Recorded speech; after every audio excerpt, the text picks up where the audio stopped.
I love you and love everyone here. And my question has to do with forgiveness. Some of the great sages, I'm just going to quote a few of them. It said, St. Francis Assisi said, excuse me a minute. All right. When you dig stuff up from a long time ago, it takes a while to find it. Love you. Okay. It is in forgiving that we are forgiven. St. Francis said that. In Luke, Jesus said, forgive. It is in forgiving that we are forgiven. So as you move through these, would you like our current software update? Yeah. Well, let me ask my question. Hold on. It's all right. We like the way it was going. Okay. It won't take long. Just want to say it's it. all right. This is an important conversation. So read it again. Well, I want to say what Jesus said. He said, go back to St. Francis of Assisi. Yeah. He said, it is in forgiving that we are forgiven. All right. So here's the way we would express that to you in the verbiage that you've been hearing from us. Just relax and stay with us right here. Okay. All right. So your inner being is always offering you a vibration of adoration. Your inner being only sees you as worthy. Your inner being never offers a vibration of blame or fault finding to you. So when you match that vibration, then and only then do you receive the, if you want to call it forgiveness, we'd rather call it love, that is always being offered to you. So it's not that you had to do it in order for Source to then do it back. Source is always doing it, and when you do it, you match it and recognize it. Yeah. That makes sense to you? Yeah. I had a long journey. We often have said, we are going to hear you out, but you're going to really like this unfolding. We often have said that we have never forgiven. There's nothing to forgive. It's because just we have never blamed to begin with. You're totally unconditional love and light. I know that. I know that. So how do you go back and undo something that you never doed?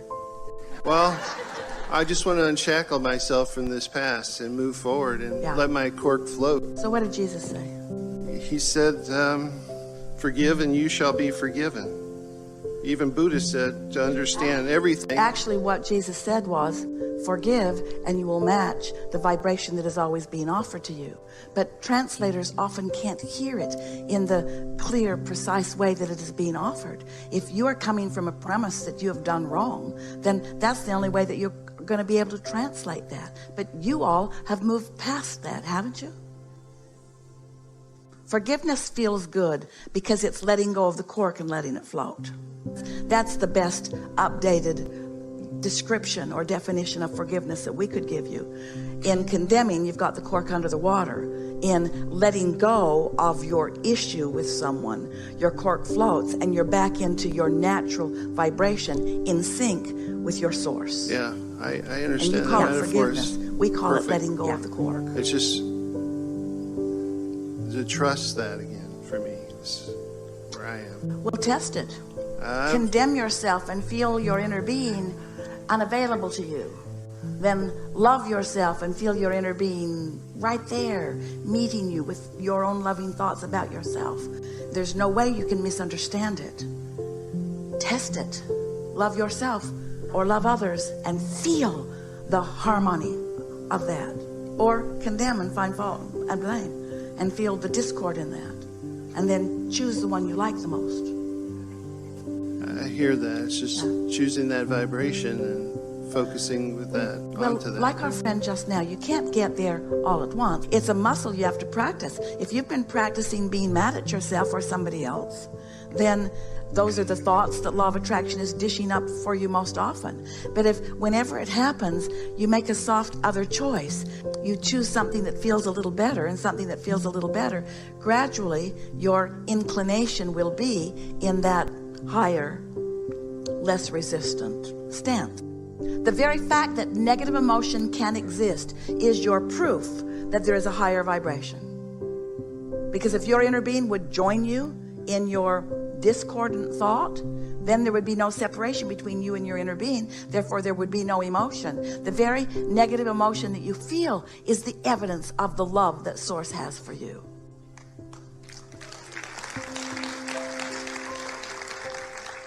And some days you say, Source must love me a lot. A lot. Because there is a big difference between how they must feel and how I'm feeling, because it's gut-wrenching. I felt those states, those higher vibrational states. Yes. And I know that I'm source streaming through. Yeah. And Often. And it's just my heart is reluctant to let it in. Well, let's say that differently. Your heart is not reluctant, but we understand what you mean. A more accurate way of saying it is, I've just practiced not liking myself more than I've practiced liking myself. I've taken the perspective of others who have held me as their object of attention when they've not been in alignment. And I've let that be sort of my touchstone for setting my own vibrational frequency. You can't watch CNN or any of them. We shouldn't pick on CNN, but CNN. You can't watch any of those all-day news channels who are desperate to find something to catch your attention without coming to the understanding that they believe that your greatest proclivity is to bad news, not good news, because they're going for ratings. And so their statistics have shown them that more people are calibrated to vibrations of fear and vulnerability and anger than are calibrated to joy, higher levels of and love. Yeah. And joy. so you just can't watch that, or most of the advertisements too. It's just poison, really. It's just without practicing vibrations that are different from what your inner being feels. Now, your inner being, in its absolute compassionate state of being, can look at anything that is happening on your planet and not lose vibrational integrity with Source. But it's only because the detail is less. In other words, you are the ones in the trenches out here. You're the ones out here on the leading edge. You're the ones defining more of the contrast. You are the ones with the hardest job, really, because you are the ones who are witnessing close up and personal details of life that sometimes cause you to not feel all that high flying. But that contrast in and of itself activates a desire to feel better. So the work that we want to do with you and others who are feeling like you are feeling is we want to find a way of tapping into your willingness to at least understand that it is good for you to feel good. That you feeling good is good. That you feeling good is good. And once you've decided that you want to feel good and that it is right that you do feel good, then you can start finding a little better feeling thought and a little better feeling thought and a little better feeling thought until you'll be so stable in your connection that you will be able to be out in the world and sift through contrast, but it will no longer take you to your knees and it will not take you to self-condemnation. It will just be something that you are choosing from, much in the same way that you go to a buffet and choose what you really want to eat. I really love everything you say, and it makes perfect sense to you when you hear it. It makes perfect sense, but there's this part of me that is just beginning to trust, there's a shift happening in me, and I wouldn't even be on this stage. I've been here a couple of times, and I've journeyed through some stuff, and it's taken me a long time to get to this place. So there's this part of me, this changing part of me, that is more sensitive to my emotional guidance system. So I am making more consistent choices. That's the way we would word it if we were standing in your physical shoes. I'm getting better and better at this. But. And we say that with emphasis because we want you to enjoy your but.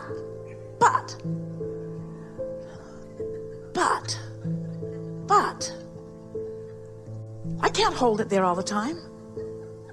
There are always new things that sort of shake me a little bit, but I'm getting better and better and better at knowing the difference. My guidance system is awake now, and I understand what it means.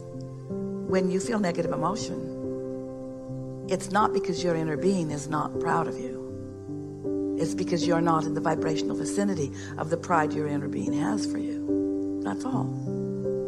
But with your parents or people around you, teachers or even peers that may not be understanding all of this, when they disapprove of you, they sort of go after you in an attitude of you should change, and then my opinion of you would change. And so that's why it's hard to trust your inner being, because most people aren't like that. If you've got a dog, that dog will teach you what your inner being knows. Yeah, they're always tapped in, tuned in, turned on. I mean, Always loving you. you. Yeah. Always loving you. Always quick to go right there. Yeah.